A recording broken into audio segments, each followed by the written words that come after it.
Who is this irresistible creature who has an insatiable love for the dead?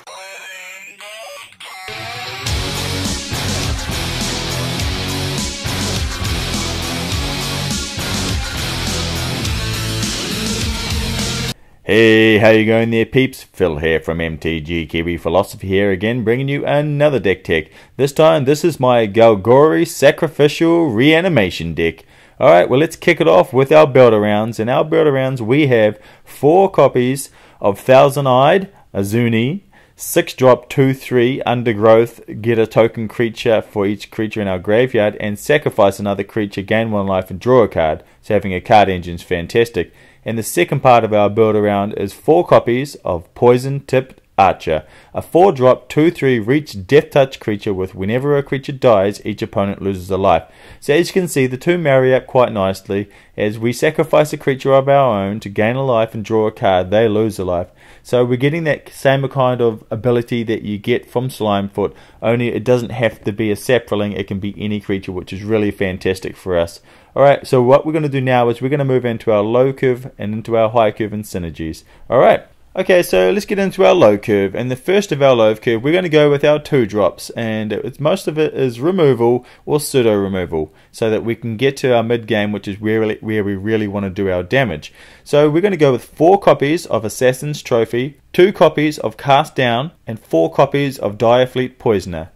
Now the Assassin Trophy is pretty good, but the downside is, yes, we do give our opponent land, but destroying a permanent, not just a creature, but a permanent an opponent controls, is really awesome for us. Cast Down, again a 2-drop instant speed. It does have a pitfall, of course not being able to target legendary creatures can be a problem, and that's why we've only got 2 of in the deck. And of course the Direfleet Poison is fantastic because it is pseudo removal, but having a creature that has flash and death touch is something that we can really play at the last minute to remove from the battlefield. And of course, being reanimation, these things are going to reoccur. Okay, moving on to the next card before we get into our 3-drops, and that is 2 copies of Find and Finality. Now Find is fantastic. Being able to return up to 2 target creature cards from your graveyard to our hand is great for recursion, and of course Finality is fantastic as well.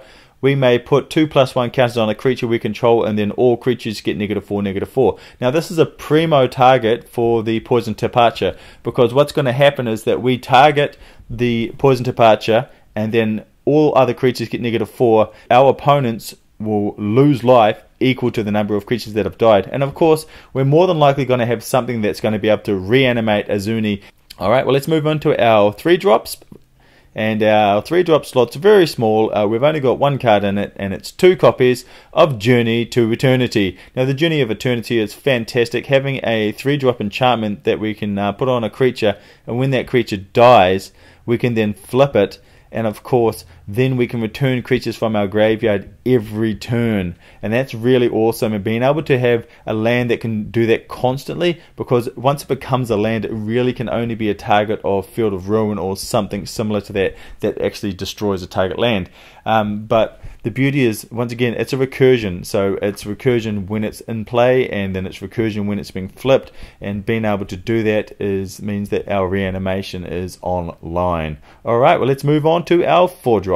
And we're going to go with 2 copies of Beast Whisperer. Beast Whisperer is fantastic, being a 4-drop 2/3, and whenever a creature enters the battlefield to draw a card, really works well with Izoni. Of course, it means we've got 2 card engines, and that's really going to help us make sure we advance our board, advance through our deck, rather than constantly drawing into lands, which can sometimes stall you in games.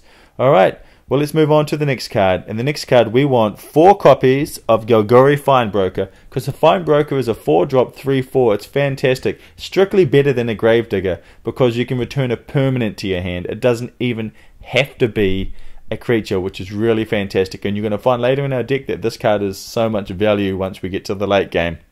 Alright, well let's move on to the last of our creatures in our deck, and that is 4 copies of the Ravenous Chupacabra.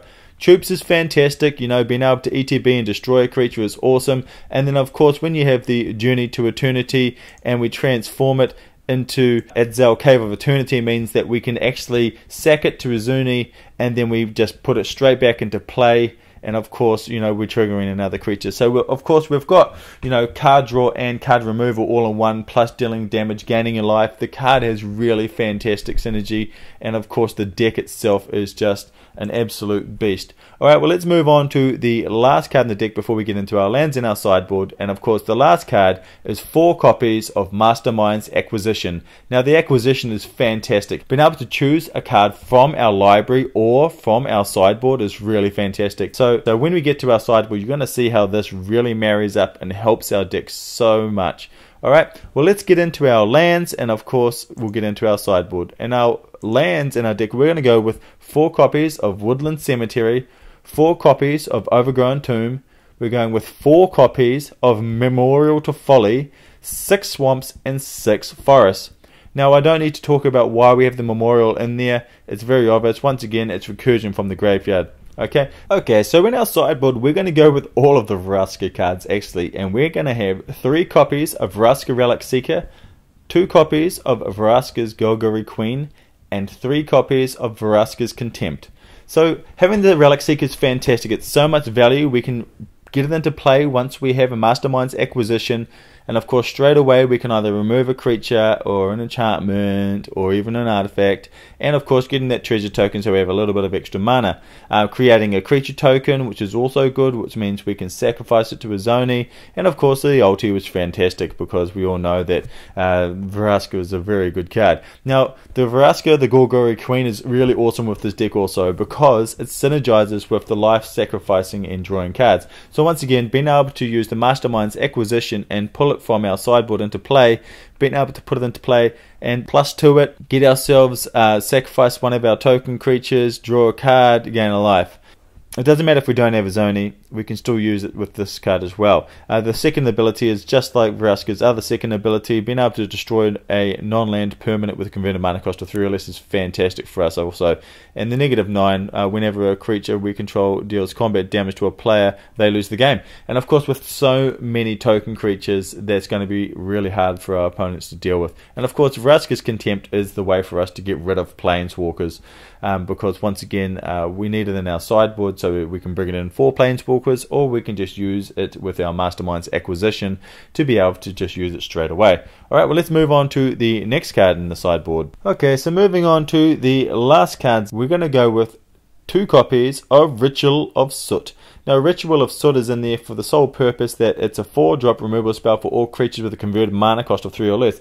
So once again, if we have Izoni in play, and we also have the Poison Tip Archer, it means we can slam it into play with our Mastermind's Acquisition and destroy all of those creatures with the converted mana cost 3 or less, which means all of the token creatures we've got, or any other creatures with the converted mana cost 3 or less, will all die, and then of course each of those creatures will then trigger the Poison Tip Archer and they'll be taking some serious damage. And that's really neat for us. And of course the last card in our deck, we're going to go with 4 copies of Status to Stature. Now this is a great card, it's a value card, and that's one of the reasons why we've got 4 copies of it, because we want to be able to use the Mastermind's Acquisition to be able to have it in our hand, or bring it to our hand, to give one of our creatures +1 in Death Touch, or even just to be able to destroy a target creature, enchantment, or an artifact, and that's value at instant speed. It's a really good card. Alright, well, that's the deck. I hope you guys like it. I'm Phil from MTG Kiwi Philosophy. Please smash that like button, share, subscribe. I guess we'll catch you on the flip side. Ciao!